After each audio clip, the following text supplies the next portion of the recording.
quand vous sortez une intégrale, ce qui est mon cas, où vous avez tous vos disques, 15 disques depuis 73 jusqu'à 2013, tout d'un coup, bah, vous réécoutez déjà, et puis vous dites tiens, c'est drôle, enfin c'est comme des souvenirs, c'est comme quand vous feuilletez un album de photos. Ça paraît loin et en même temps oui, ça paraît c'est très loin bref. et à la fois très proche, parce que 40 ans c'est rien en fait, vous verrez. mais et à la fois c'est beaucoup, c'est du temps 40 ans. Mais, un souvenir particulier sur ces années? Ah si, sur chaque album, sur chaque chanson, je dirais, il y a un souvenir particulier, alors soit géographique, où j'étais quand je l'ai fait, dans quel état d'esprit j'étais, avec qui j'étais, enfin vous voyez, il y a des tas de choses. Le ressenti personnel demeure. Ah oui, bien sûr, bien sûr, bien sûr. Alors il y a des chansons dont on se souvient moins de la création, et puis il y en a d'autres où on s'en souvient exactement. Moi, Hold Up, par exemple, c'est vraiment une chanson, je me souviens où je l'ai fait, je me revois dans l'endroit avec mon Revox à l'époque, un magnétophone de piste,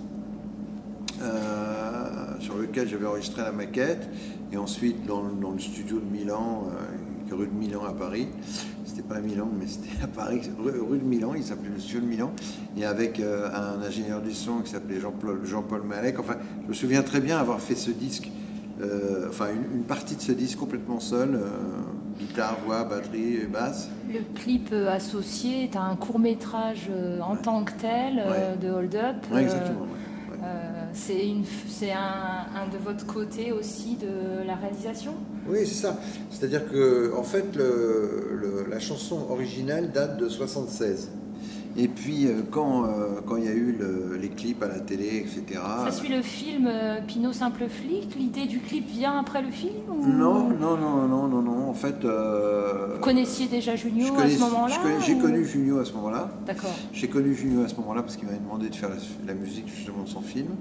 Et de fil en aiguille, si vous voulez, il se fait que j'avais envie de faire un clip de ce morceau et de le réarranger et de le réactualiser. Et donc, je lui ai demandé de faire le caissier. Et Brasseur, je ne le connaissais pas. Je l'ai appelé, je lui ai dit est-ce que vous voudriez participer? Il m'a dit tout de suite oui. J'ai eu beaucoup de chance. Souchon, on se connaissait pas. Un vrai casting là sur ce clip. Un vrai casting.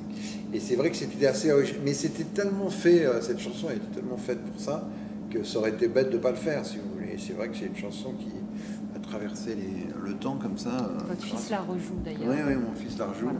Puis il y a pas mal de DJ allemands, etc., qui la jouent. Et Laurent Garnier, il la joue. D'accord.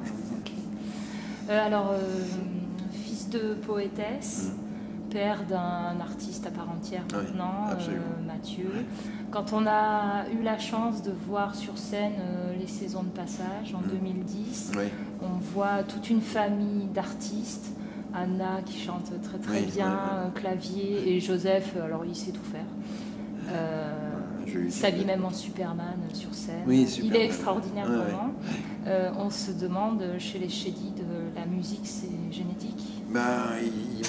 Il semblerait en tout cas que l'artistique est génétique, parce que j'ai une grande fille aussi qui s'appelle Émilie et qui fait du cinéma, qui est plus dans l'ombre, mais qui fait du cinéma.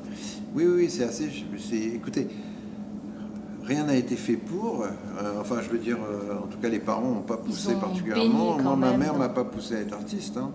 Mais je la voyais écrire le matin quand j'étais petit et tout ça, et je me disais, voilà un métier qui me plairait. L'environnement suffit? Non, évidemment que non, bien sûr que non, hein. Mais en tout cas, ça conditionne, c'est-à-dire que ça vous ouvre...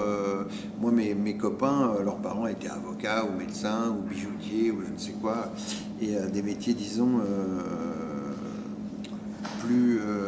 commerciaux, classiques. Plus normaux. Et d'avoir une mère écrivain, d'un coup, ça vous ouvre une porte, ça vous fait vous dire quand vous êtes enfant, il y a aussi ça, cette possibilité-là, vous voyez ce que je veux dire. Donc je pense que ça joue.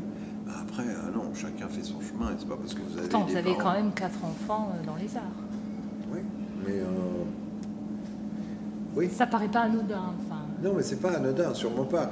Mais si vous voulez, c'est pas parce que moi j'étais dans l'art et que ma mère était dans l'art que tout d'un coup on fait que c'est pas comme le cirque, vous voyez ce que je veux dire, c'est pas aussi simple que ça. Non, je pense que c'est grâce à leur mérite et à leur volonté d'y arriver, quoi, parce que c'est très difficile d'être le fils ou la fille de quelqu'un de connu. C'est beaucoup plus difficile qu'on croit. Et je pense que c'est, contrairement à ce que disent les gens qui connaissent rien et qui sont un peu et qui disent ouais c'est facile, ils sont pistanés, etc. Mais c'est le contraire. C'est beaucoup plus difficile.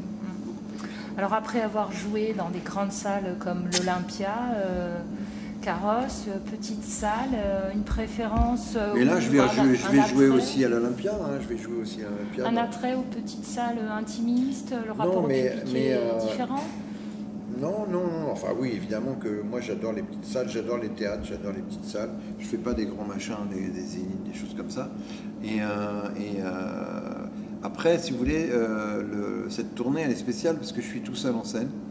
Je fais ce qu'on appelle un concert solo et donc l'idée c'était de démarrer dans des petites salles comme ça et de tester déjà la formule parce que je suis vraiment tout seul avec mes guitares, mes synthés, mes pianos, et je fais tout seul. Et là, le Carrosse, c'est le 4e concert. On a commencé la semaine dernière et c'est vrai que bon, je me rends compte que la formule marche très bien et que les gens sont très contents et que moi j'y prends beaucoup de plaisir aussi. Voilà, alors donc ça va se développer. C'est une première, donc les petites salles comme ça. Ah oui, enfin oui. Seul. Oui, ah bah oui, seul. Ouais. Après, vous voyez, j'ai fait des salles de différentes tailles et je vais faire le théâtre de Lille à Sébastopol, qui est beaucoup plus grand. Je vais faire l'Olympia dans 10 jours, qui est beaucoup plus grand. Mais j'aime bien être dans des salles comme ça où il y a un rapport direct avec le public, où il y a vraiment un échange et on peut être. Il y a une grosse intimité. Voilà, j'aime bien ce genre de ça. Alors une dernière question. Votre fils a longtemps porté une perruque en forme de M, justement, pour se démarquer de « je suis le fils de ouais. ». À quand avez-vous la perruque en forme de L? Je sais pas, jamais je pense. Jamais. Non, bah, c'est pas mon truc, on est très différents à ce point de vue-là. Mais lui, en tout cas, ça lui a vachement réussi. Pour se montrer, je suis très heureux. Voilà, père de Mathieu Chédid. Ah oui. Non, mais j'ai pas besoin de me mettre une perruque pour me montrer père de Mathieu Chédid. Mais en tout cas, il y a beaucoup de gens qui pensaient que c'était pas une bonne idée quand il a mis sa perruque au début.